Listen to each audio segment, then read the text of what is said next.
नरवाहन की तो स्थिति, हाथ पांव कांपने लगे। जिन गुरुदेव की मैं आज एक झलक देख करके मेरी स्थिति हो गई, ये उनके साक्षात शिष्य हैं, मेरे गुरु भाई हैं, और ये मेरे यहां कारागृह में बंदी। तुरंत बुलाया, बोलो खोलो, अभी चरण पढ़ो, इनके चरणों में दंडवत प्रणाम करो। अपने सारे जो भी उसके सहपाठी सबको बोला इनके चरणों में प्रणाम करो। सबने दंडवत प्रणाम किया। नरवाहन तो महाराज लेट करके उनके चरणों को अंक में भर के रुदन करने लगे। बोले भगवान, आप मेरे गुरु भाई हैं, मेरे लोगों ने आपको प्रताड़ित किया, उसके लिए मुझे क्षमा कर दो। मुझे बस ऐसी प्रार्थना है कि श्री राधा वल्लभ लाल जी, श्री गुरुदेव भगवान मुझे स्वीकार कर लें, बस, और मुझे कुछ नहीं चाहिए, आप कृपा करो भगवान। और ऐसा कहते हुए उन व्यापारियों को छोड़ दिया। जैन व्यापारी मन में विचार करने लगा, तो कौन है ये राधा वल्लभ, कौन है हितरिवंश? जानता ही नहीं है, वो मुक्त हो गए उनके नाम से। भाई जिनकी वजह से जीवन मिला, एक बार देख तो चले उनको। पूछते पूछते पहुंच गए ऊंची ठौर, श्री राधा वल्लभ लाल जी का दर्शन किया। पूछने लगे, बोले भगवान वो हरिवंश जी कहाँ हैं? बोले वो वहां बैठे कुंज में। गए, जाकर के प्रणाम किया, सब अपनी बात बताई। मैं तो एक व्यापारी था महाराज, यहां से निकल रहा था, लूट लिया लोगों ने। दासी ने रात में आकर के मुझे बताया ऐसा ऐसा गाओ, और पूछें तो कह देना इष्ट राधा वल्लभ गुरु हरिवंश। हमने तो बता दिया। एक तगड़ा सा आदमी, बड़ा विशाल विकराल उसका स्वरूप, महाराज दिल्ली तक लोग कांपते हैं उसके नाम से। हरिवंश महाप्रभु बोले क्या नाम है उसका? बोले नरवाहन। बोले अच्छा नरवाहन, नाम तो जानते थे महाप्रभु जी भी। बोले बड़ा डकैत है।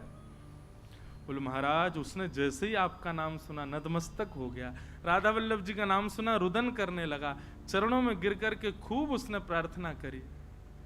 बस यही कह रहा था कि गुरुदेव भगवान स्वीकार कर लें, राधा वल्लभ जी स्वीकार कर लें।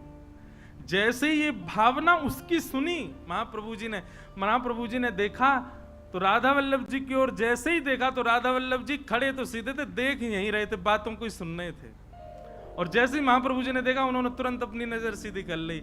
महाप्रभु जी समझ गए, ओहो इनको कृपा करनी है। वाह जय जय, बड़ी कृपा आपकी है। एक डकैत को ऐसी दृष्टि डाली कि वो पूरा बदल गया, सब उसकी स्वीकार।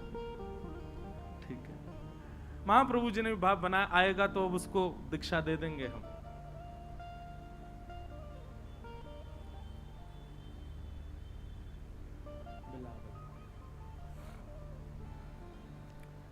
नरवाहन और अच्छा एक मेरी बात सुनिएगा, गुरु सन्निधि में सबसे बड़ा गहना यदि कोई है ना शिष्य का, तो वो है संकोच।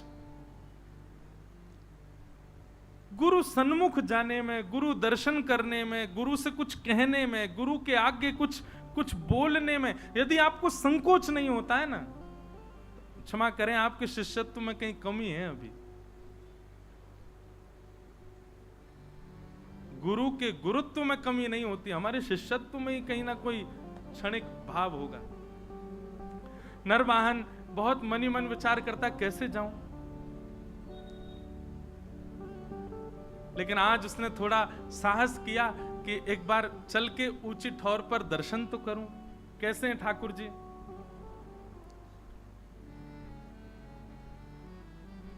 पहुंच गया। जैसे ही गया महाराज, लता कुंजों के बीच में श्री राधा वल्लभ जी का दर्शन किया। राधा वल्लभ जी का दर्शन करके आनंद निमग्न नेत्रों से अविरल अश्रुधार गिरने लगी, आनंदित हो गया। और जैसे ही हितरवंश महाप्रभु सामने आए, उनका दर्शन करके तो जो स्थिति हुई, कई लोगों के मन में आ सकती है भावना कि बताओ आप महाराज जी कथा में ऐसी बात बता रहे हैं, ठाकुर जी को देख करके तो केवल उसको कंपन होता है, आचार्य को देख करके तो वो पूरा ही ऐसे। बोले आप आचार्य को आचार्य प्रधान हैं, क्योंकि आपके लिए वो भगवान और वो केवल आचार्य हैं, पर जिसके साथ ये घटना घट रही है उसके लिए ठाकुर जी भगवान है, ठाकुर जी स्थिर ठाकुर जी हैं, स्थूल ठाकुर जी हैं, पर आचार्य उसके लिए चलते फिरते राधा वल्लभ हैं। आचार्य उनके लिए चलते फिरते राधा मोहन है। आचार्य चरण उनके लिए चलते फिरते साक्षात श्री जी के स्वरूप हैं। इसलिए ऐसी स्थिति आचार्य को देख करके हो रही है। वहां मानव बुद्धि मत रखिए,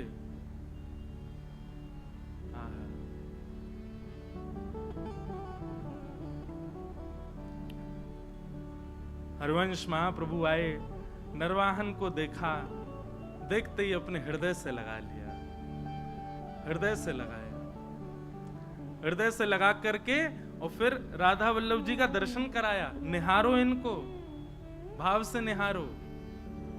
क्या अनुभव हो रहा है नरवाहन? बोले बहुत सुखद अनुभव। बोल ही नहीं पा रहा नरवाहन। राधा वल्लभ जी के सन्मुख विराजमान करके नरवाहन को गुरु मंत्र प्रदान किया, निज मंत्र प्रदान करके उसको दीक्षा प्रदान कर दी। और महाराज जी श्री हित चतुरासी जी में महाप्रभु